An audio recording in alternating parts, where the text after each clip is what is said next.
atangura kwinjira mu kabare boîte de nuit ubuvyiniro night club ya ico gihe hari muri 2005 nari nkiri umwana muto mfise nk'imyaka nka 15 ariko ndibuka umuntu yarantwaye arambwira ngo mperekeze ahantu turagenda tuja muri boîte imwe yo mwirohero haruguru ya clinique iyo boîte yitwa Africana hari kera cyane mu 2005 urumva ko hari kera cyane amaze kuntwara abantu ndibuka hari nko mu 22h saa 4 z'ijoro mbona twinjiye ahantu hari abantu abazungu hari abazungu hari abantu nyene bambaye impuzu ngufi abantu nyene basinze mugabo bariko baranezerwa bimwe biteye ubwoba n'umuziki mwinshi cyane amaje de lumière abantu ndahashitse mbade paysa mbona n'ahantu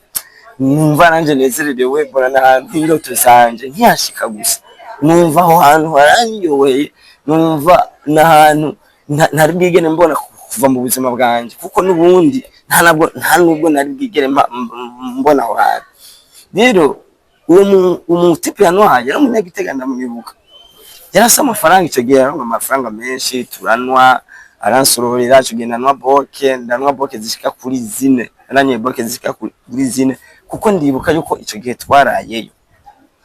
twarayeyo maze bukeye nanezerewe ariko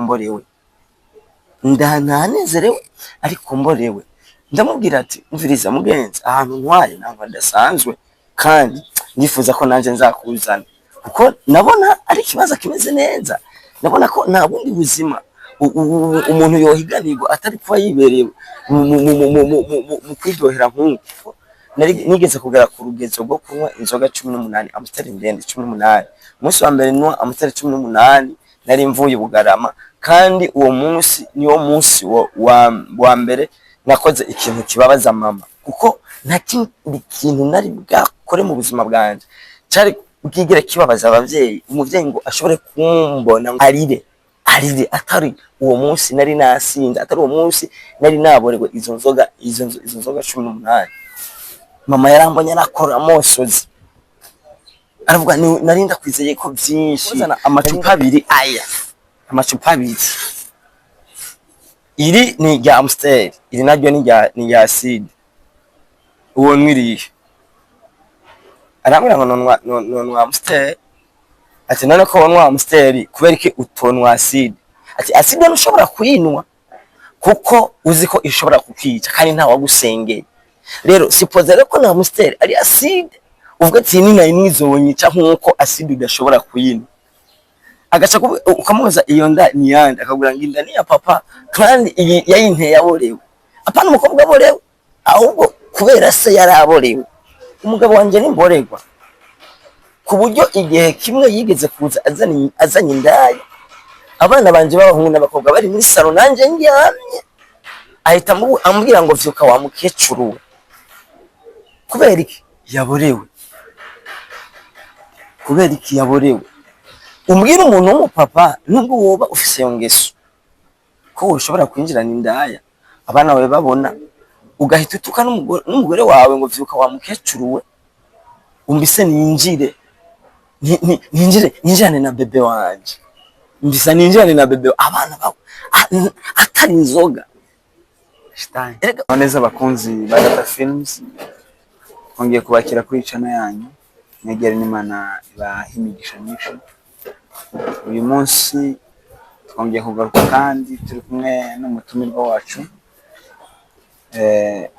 turakwegereje murakoze cyane turashaka ko wibwira abantu badukurikirana ubibwire murakoze cyane ku mazina ni Prosper Yamuremye nkaba ndi umupapa nubatse mu bikorwa vya misi yose naho nyene ndakora sanzwe fise utuntu nkora kuri Avenue de la Mission abanzi baranzi nkaba nongera nkaba ndi umuvuga butumwa nkongera nkaba n'umuririmbyi nkongera nkaba n'umu intercesseur rero ivyo kugira ngo ndabishikeko no vuga ko ari Imana yankoreye ibikomeye kuko ikintu kimwe nagombe mvuge nuko nasanze kuba mu Mana cyangwa kuba mu bikorwa byo witeka Imana ari ibikorwa by'umugisha cyane kandi bitanga ituze, bigatanga umuntu kuba aroraniwe, bigaha umuntu ibyishimo bimwe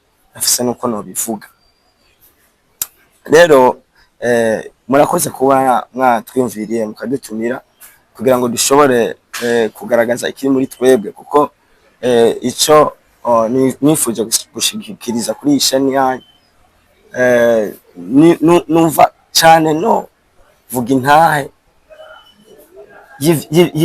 y'ivya kase kanje, kuko kase kanje kari kagoye cyane, rwari urugendo rukomeye, rwari urugendo rugoye kugira ngo ubu nshobore guca ahantu bakankumva bampamagaye pasiteri, kandi buriya ntabwo ndi pasiteri, ariko ntabwo ndi pasiteri, je sanzwe ndi umuvugabutumwa. Ndi umuvugabutumwa, niyo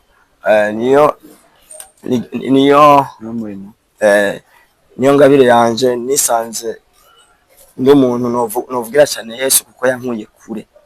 Rero sinigwanda batevya kuko urabona ko n'umwanya utari kirenga, ariko ndakeneye ngo mvuge cyane kuko Imana ikiza. Ariko ntaravuga uko Imana ikiza, ndabanza nshinge intahe y'ukuntu nahuye n'ibibazo, mpura n'ibigeragezo, mpura n'ivyago bikomeye cyane igihe nari mu rugendo rw'igipagani. Sinzi ko mvuze ngo urugendo rw'igipagani nshoboye kubitahura. Ubuzima bwawe bwa mbere bukizwa, voilà, ubuzima bwanje bwa mbere bwo gukizwa bwari bungoye gose cyane, vraiment ni ibintu naciyemo, naje ndumva yuko ari ibintu bitanyorohereje. Kubona nashitse kuri iyi ntambwe uyu munsi, by'ukuri ndabishima Imana. Ndibuka icyo gihe novuga ko hari iminyororo, burya iyi si y'umwijima irafise iminyororo ikomeye cyane. Ibi ngombe mvuge ni ibintu ntasomye mu gitabo, ni ibintu ntabwiwe n'umuntu canke ni ibintu numvise ko nta yabandi, ariko ni ibintu jewe niboneye ubwanje. Jewe nari narahuye n'iminyororo ntazi yo yagizanana, iminyororo yo kuboregwa, iminyororo yo gushurashura, iminyororo y'ubwibone, iminyororo y'amanyama. Nari umuntu adasobanutse, nama ndiko ndagwana n'abantu abana bariya, nama ndiko ndagwa mu ngorane nkashwana, ariko ivyo byose nabituma n'akaboregwa. Ngo vyagenze gute? Ndibuka igihe natangura kwinjira mu kabare, boîte de nuit, ubuvyiniro, night club, yeah. Ico gihe hari muri 2005, nari nkiri umwana muto, mfise nk'imyaka nka 15, ariko ndibuka umuntu yarantwaye arambwira ngo mperekeze ahantu, turagenda tuja muri boîte imwe yo mwirohero, haruguru ya clinique. Iyo boîte yitwa Africana, hari kera cyane muri 2005, urumva ko hari kera cyane. Amaze kuntwara abantu, ndibuka hari nko mu 22h, saa 4 z'ijoro, mbona twinjiye ahantu hari abantu abazungu hari abazungu, hari abantu nyene bambaye impuzu ngufi, abantu nyene basinze mugabo bariko baranezerwa bimwe biteye ubwoba, n'umuziki mwinshi cyane, amajet de lumière. Abantu ndahashitse mbade paysa, mbona n'ahantu numva nanje nezererewe, mbona n'ahantu indoto zanje nkihashika gusa, numva aho hantu haranyoye, numva n'ahantu ntari bwigere mbona kuva mu buzima bwanje, kuko n'ubundi nta nubwo nari bwigere mbona aho hantu. Rero umutipe yanwaye yari umunyagitega, ndamwibuka, yarasa amafaranga icyo gihe, yaronka amafaranga menshi, turanwa, aransororera, icyo gihe ndanwa boke zishika kuri 4, naranye boke zishika kuri 4, kuko ndibuka yuko icyo gihe twarayeyo, maze bukeye ntanezerewe ariko mborewe, ndamubwira ati mviriza mugenzi, ahantu ntwaye ntabwo adasanzwe, kandi nifuza ko nanje nzakuzana, kuko nabona ari kibazo kimeze neza, nabona ko nta bundi buzima umuntu yohiganirwa atari kuba yibereye mu kwiryohera nk'uko. Rero camba muri ubwo buzima nyene nkora, ndondera ivyo nkora hirya no hino, ubuzima bitandukanye, ariko umunsi ndosa amahera nta handi hantu naja mu kabare nkanywa bugaca nkataha. Rero nagomba nakubwira ikintu kimwe, urabona kurya iyo umuntu yinjiye mu ngoro y'Imana adashobora gusohoka uko yaje. Iyo winjiye mu ngoro y'Imana cyane, urazi ko udashobora kwinjira uko waje, ushobora gusohoka uko winjiye. Niko no kwinjira muri night club what done udashobora gusohoka uko nyene, ntushobora gusohoka uko nyene, kuko hari ukuntu nasanze abademoni baranyaritsemo kwarika. Uravyumva icari sinzi mu Kinyarwanda ukuntu mubivuga mwe, hajya hano inzu y'inyoni, inzu y'inyoni. Abademoni iyo winjiye muri boîte usohoka, abademoni bamaze kukwarikamwe, baba bafite ikibanza, baba barose ikibanza. Kuko jewe ndavyibuka maze kujyayo rimwe kabiri, mu nyuma kameremere zanje zarahindutse, narahinduye kameremere, sigara ndi umuntu umenga narahindutse. Ntangura kugira inyota irengeye nayo nari ifise, ntangura kugira inyota y'abakobwa, ntangura kugira inyota y'ubwibone, ntangura kugira inyota yo kumva umenga ndi umuntu akomeye cyane. Ndumva ko ubuzima bwanje buhindutse, kandi kare ntarajayo nari nsanzwe ndi umuntu atekanye, umuntu yibereyeho neza, umuntu atuje, umuntu afite amahoro, umuntu atishima ku bantu, adashobora kubaho ku muntu, adashobora kujya mu ngeso mbi zidashobora kuba zibishe mu maso y'abantu. Ivyo byose ni ibintu nagiye nandurira aho hantu. Rero ikintu cyambabaje cyane n'ubu ntazopfa nibagiye, ni umunsi umwe, kuko mu nyuma byarabaye bibi cyane. Uko imyaka yagendeye yiyongera byarabaye bibi cyane, kuko naranyoye, narabaye muri ubwo buzima umwaka wa mbere, wa kabiri, wa gatatu, wa kane, wa gatanu, wa gatandatu, w'indwi. Je naheze kunwa ndakizwa, maze imyaka 12 ndi mu buzima bwo kunwa, kuboregwa, kurara mu mabwate. Kandi aho narasinda cyane, narashwana. Nta muntu utubwira igihe winjiriye muri night club niho wanduriye byose. Guhera icyo gihe niyo myaka 12 aha, kuko mbere yuko njya muri night club wari umuntu anwa mugabo bida n'umwe canke zibiri. Mugabo kuva umunsi winjira muri night club byaciye byariyongereye. Nahora irya mbere nanyoye boke zine, irya kabiri nanyoye ibiyeri indwi, ndabandanya ndageze harageze nahevye inzoga ngeze ku rugero rwo kunwa amuseri 18. Uko nukuri ndasagenze twagendana, ndafise abo twakorana, amafaranga twarayaronka kabisa. Ikibazo cy'amafaranga na cari kihari, ariko no kubera gusa twarayajya tukaca tuzindukana intuntu mu mutima. Ukabona na uri kuraja, ukabona ubuzima bwawe uri kurononekara, ukabona generation yawe kiratera imbere, wowe muri hahandi ubohewe ahantu udashobora kuvuga ngo nimbe yo nkura aho hantu. Nere kuvuga ngo subi inyuma gato, ariko kuvuga ati hari ikintu cyambabaje nazo kwigira nibagiye. Igihe kimwe turagenda turanwa, ndi kumwe n'umutipa araho twakorana akazi, kuko twari abastiliste, twarambika abantu abakobwa. Agenda nakoze akazi ko kwambika abakobwa ngaha mu gisagara cya Bujumbura. Naje ndavuga ati yego amafaranga y'abakobwa ndayariye kabisa. Cyo gihe wakorera?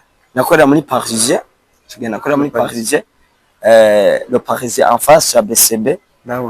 Ahantu hari etage, hari n'indi soko yitwa Village Market, niho nakorera muri numero 112.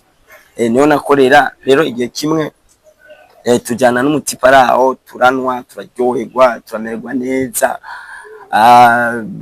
Bro, urabizi nyene, sinzi uba umaze wewe kwinjira mu night club.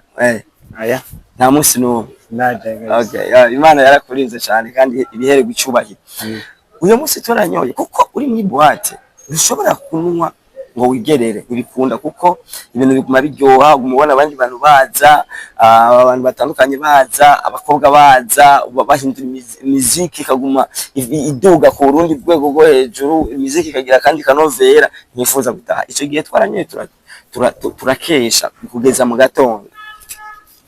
Tumaze kugeza mu gatondo ntitwataha, turaprolonge, turavuga ati reka tubandanye, nitwumva dukeneye gutaha ashobora kuba bitwaye na ngorane bisaba bimeze neza, turanwa turasubira turanwa kugeza 10. Uwo mutipe namubwira ati jewe numva intege zimbanye nke, numva ntambwe kuba faible, numva ntameze neza, reka dutaye kuryama. Arambwira ati nta kibazo, turataha kuryama, turiko turagenda gufata taxi. Turiko turagenda gufata taxi kugira ngo dutahe muhira.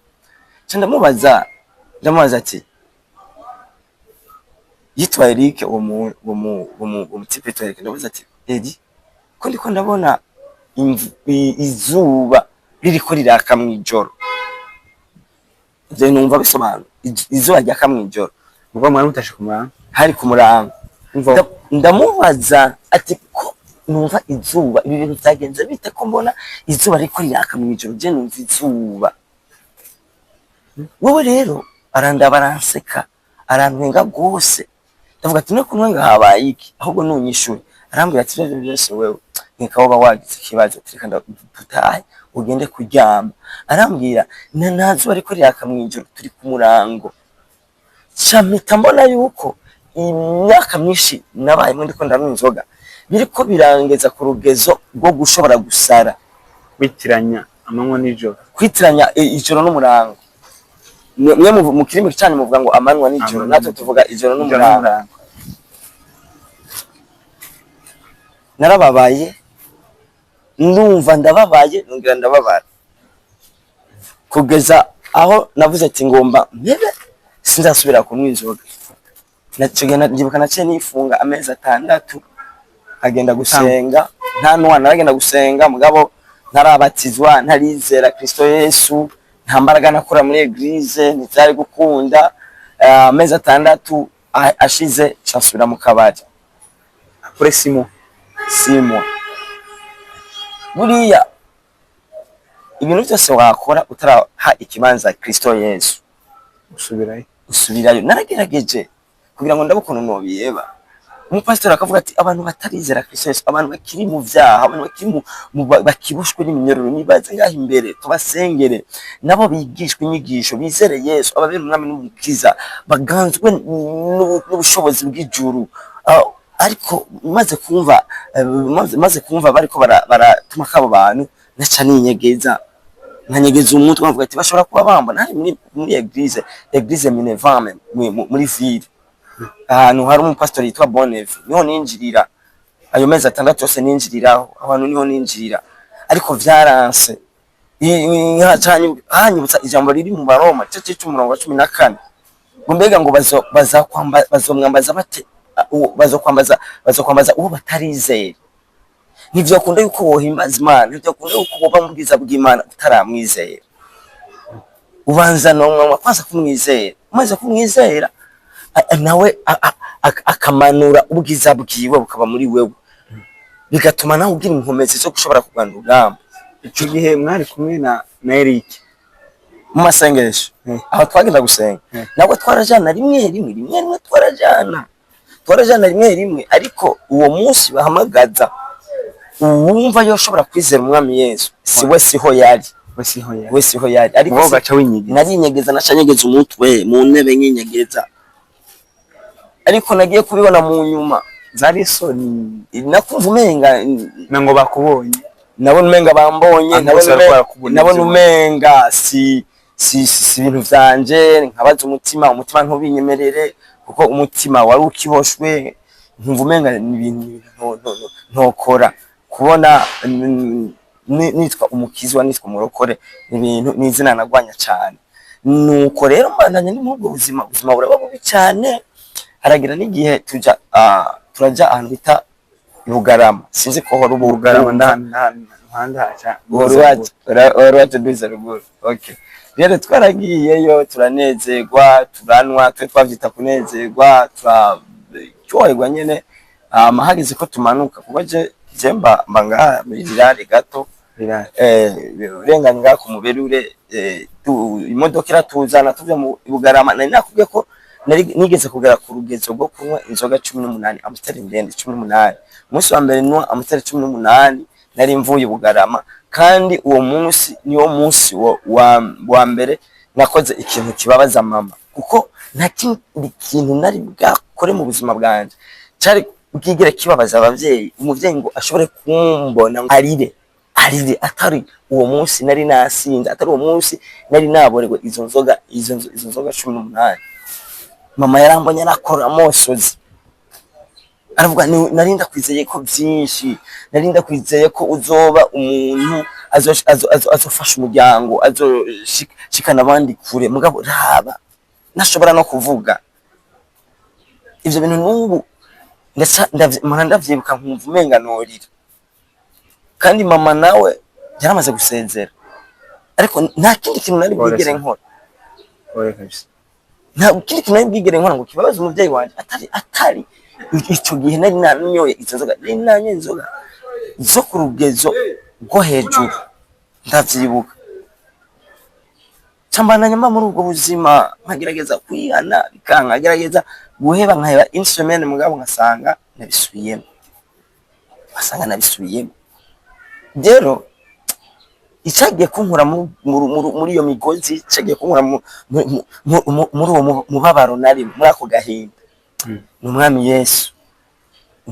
Ariko narajya ku vyama vy'agakiza, ntarashinga naye y'ivyama vy'agakiza, ndagombe mbanza ntange message gato ku bantu boshobora kuba bari muri ubu buzima je nanje nabayemo, kuko urashobora kuba uri kuraturaba, uri kuradukurikirana, nawe ugasanga uri mu bintu nk'ivyo nanje naciyemwo, ukazinduka unwa, ukirigunwa, ukararunwa, ukavyukunwa, ukaba umuntu w'umunyamanyama, agenda arashwana, agenda yiyemera, abona kumenga arengeye bose.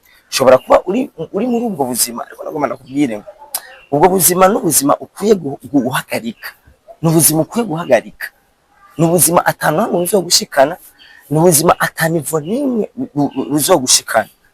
Ubushize niyo nabonye nari kuri Facebook mbona umuntu ariko arapibia avuga ku vy'inzoga, aravuga ngo inzoga ntabwo inzoga ari mbi, ngo Bibiliya bitwemerera ati, kandi Imana niyo hagarara ku kintu ngo ivuge ngo ni icaha, kandi ico kintu naco icoturiza abantu kukinwa. Ariko ivyo bintu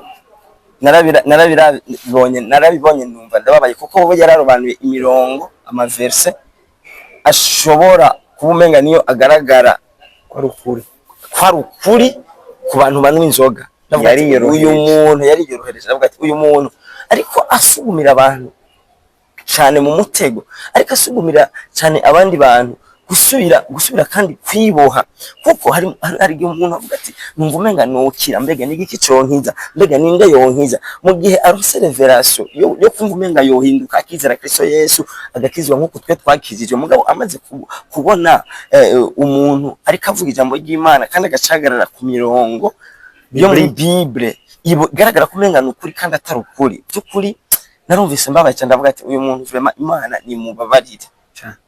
Haleluya. Imana ni mubabarire. Rero ndavuga ati none iyi mirongo ko ariyo kenshi abantu banywa inzoga bakunda kwitwaza, ariko jewe ndiko ndasoma Bibiliya, nasomye mu gitabo cy'Itanguriro cya 19. Reka mvuga uyu murongo umwe, umurongo wa 36, havuga gute? Havuga ngo uko niko abakobwa bombi ba Loti basamye inda kuri se. Uri kurumva amajambo ngo uko niko abakobwa bombi ba Loti basamye inda kuri se. Wowe umvira iki kintu, umukobwa gusamya inda yase ndindira gatoya, mwahurira mwibarabara agaca ukamuza iyo nda ni yandi, akagura ngo inda ni ya papa, kandi iyi yayinteye yaborewe. Apana umukobwa aborewe, ahubwo kubera se yaraborewe. Shaza kuvuga ko ni icaha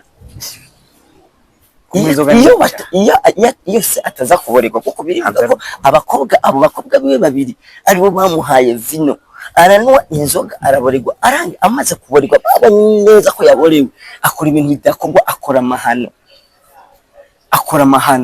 Ayo majambo narayasomye ndayiga ko ndavuga ati kubera iki aba bakobwa bakoze ibi bintu. Niko mvuga ku nzoga, niko mvuga kugira ngo umuntu wese ariko arankurikirana amenye ngo nubwo yoba ariko azinwe ariko agaba azinwe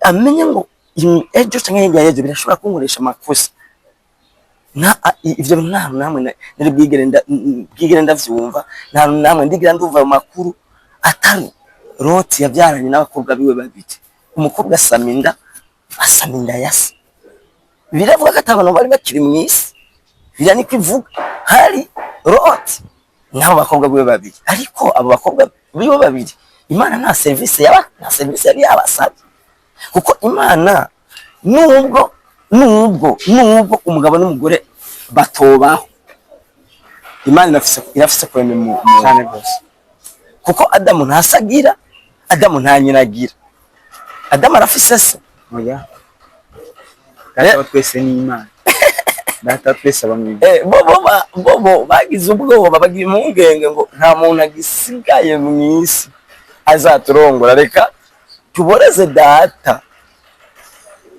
tumuhindura ubwenge aboregwe inzoga ni icaha vwara uvuze neza inzoga ni icaha nigeze kumva yandi makuru y'uwundi mupapa ahanyene mu gisagara ca Bujumbura ahanyene mu gisagara ca Bujumbura nga uyo mupapa ni ibintu nabwiwe n'umuntu jewe twakoranye umurimo w'Imana aramubwira ngo umugabo wanje nimboregwa ku buryo igihe kimwe yigeze kuza azanye indaya abana banje b'abahungu n'abakobwa bari muri salo nanje ndyamye ahita ambwira ngo vyuka wa mukecuru we kubera iki yaborewe umbwira umuntu w'umupapa nubwo woba ufise iyo ngeso ko ushobora kwinjirana indaya abana bawe babona ugahita utuka n'umugore wawe ngo vyuka wa mukecuru we umbise ninjirane na bebe wanje mbisa ninjirane na bebe abana bawe atari inzoga erega usomye mu migani igice ca 23 imigani igice ca 23 umurongo wa 31 havuga ngo ntukitegereze vino iyo iriko iraca ibibasi mu kirahuri ubandanije imirongo ikurikira barakubwira ngo uburuhiro ijyana nk'inzoka uburuhiro amaso yawe yarabishe ivyigenze indaya ntukite urumva ni icihanikiririzo gasopo Imana yatanze ntukitegereze vino inzoga ni icaha tusubiyemo abadukurikirana inzoga ni icaha uzinwe gute ube uzinwa gute cyangwa buke uko byabingana kose inzoga 100%. Jewe ikosa ntokwemera gukora nuko wozambika amashugwe jewe turi kumwe kuko jewe zaranyishe zincisha mu buzima bugoye harageze igihe mpako no kwiyahura kubera kuremerwa n'amahano kuremerwa n'ibyaha inzoga zamuresheje kuremerwa n'ubuzima niko ndacamwe ukiro tuva imyaka 15 18 yarenganye uri muri ubwo buzima bwo kunywa grafo uramuzi ugane twari tukiramukanya yarandaba akababara kamwe ya petit frère wewe no gufasha byinshi urafise umwuga wawe ntashutse wo kumarira kubera uguma hunahuna inzoga zituma umuntu afise inzu yubatse miliyoni amajana 7 arara mu gahinga ukarara hanze nk'igikoko inzoga